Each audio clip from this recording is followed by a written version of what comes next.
बच्चों, let's read the question. The question is the assertion reason based question. Assertion A says the amount of money required to repay the loan is largely determined by the amount of money earned from farming.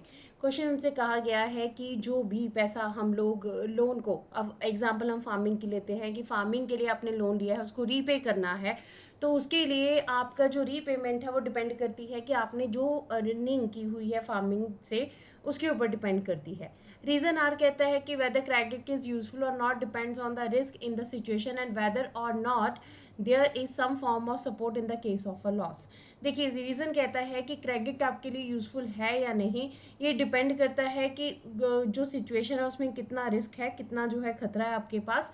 और हमारे पास इस चीज़ के ऊपर भी ये depend करता है कि हमारे पास अगर लॉस होता है तो उस लॉस को पूरा करने के लिए हमारे पास कुछ ना कुछ जो है सपोर्ट होनी चाहिए. सो हमारे पास असर्शन रीजन का राइट आंसर बताने के लिए चार ऑप्शन है.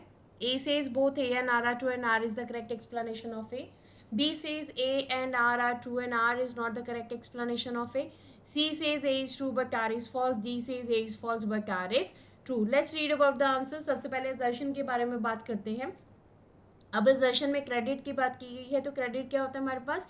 Credit can help to increase the earnings और due to crop failure in farming credit can push the person into a डेब्ट ट्रैप. देखिए, क्रेडिट के हमारे पास क्या होता है, जो भी हम पैसा जो है या मनी जो है हम लेते हैं, एज अ लोन लेते हैं. अब देखिए, हमारे पास दो सिचुएशंस हो सकती हैं. एक सिचुएशन तो ये है कि क्रेडिट हेल्प कर सकता है हमारी अर्निंग्स को बढ़ाने के लिए. दूसरी सिचुएशन ऐसी हो सकती है कि क्रेडिट की वजह से हम लोग लॉस में जा सकते हैं, डेब्ट ट्रैप में जा सकते हैं.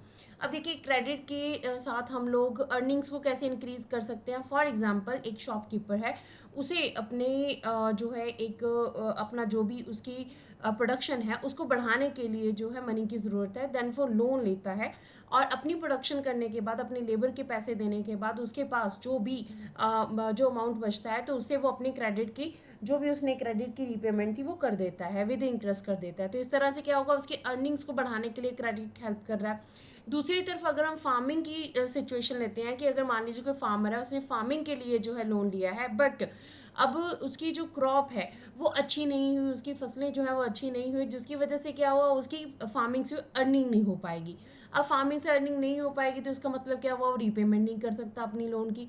रीपेमेंट नहीं कर सकता है तो व्हाट डज इट मीन, इसका मतलब ये भी है कि वो अब डेब्ट ट्रैप में, यानी कि कर्जे के बीच में जो है उसके जाल में फंस जाएगा, क्योंकि उसकी पहले तो उसकी वैसे ही जो इनकम है वो कंप्लीट नहीं हुई, उसे रीपेमेंट नहीं हुई, उसके बाद उसे दोबारा से फार्मिंग करने के लिए, क्रॉप्स को उगाने के लिए फिर से उसे लोन चाहिए.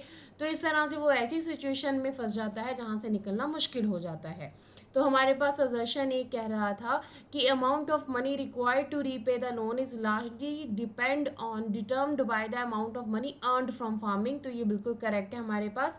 Repayment of the loan taken for farming is crucially dependent on the income from the farming, कि आप फार्मिंग से कितनी इनकम जो है वो गेट कर रहे हो. अगर आपका लॉस हुआ है तो रीपेमेंट आप नहीं कर पाओगे, अगर लॉस नहीं हुआ है तो आप रीपेमेंट कर दोगे. डिपेंड करता है कि आपकी फार्मिंग से कितनी इनकम हुई है. तो असर्शन हमारे पास बिल्कुल राइट है. रीजन की अगर हम बात करें तो रीजन कहता है कि whether credit is useful or not depend on the risk in the situation. देखिए, अभी हमने एग्जांपल की बात की फार्मर की और एक हमने शॉपकीपर की. अब फार्मर जो है वो रिस्क ले रहा है कि उसकी क्रॉप अच्छी होगी कि नहीं होगी, उसको नहीं पता है. बट शॉपकीपर है, उसको पता है कि वो प्रोडक्शन कर रहा है, उसकी फैक्ट्री में अगर प्रोडक्शन हो रही है, वो आगे चीज़ों को अगर बेच रहा है, अगर उसने लोन लिया है तो उसकी चीज़ें सेल होंगी होंगी, अगर उसने प्रोडक्शन की है तो उसको बेनिफिट मिलेगा ही.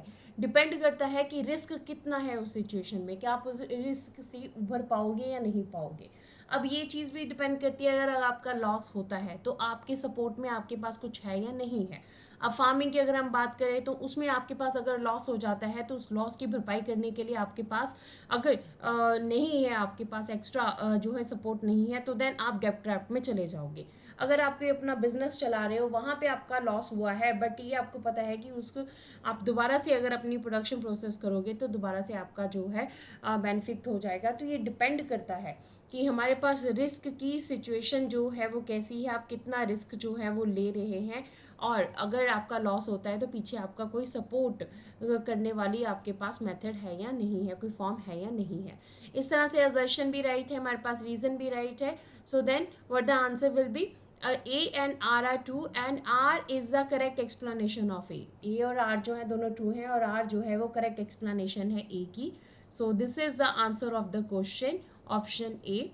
Hope so you understood the question as well as the answer. Thank you.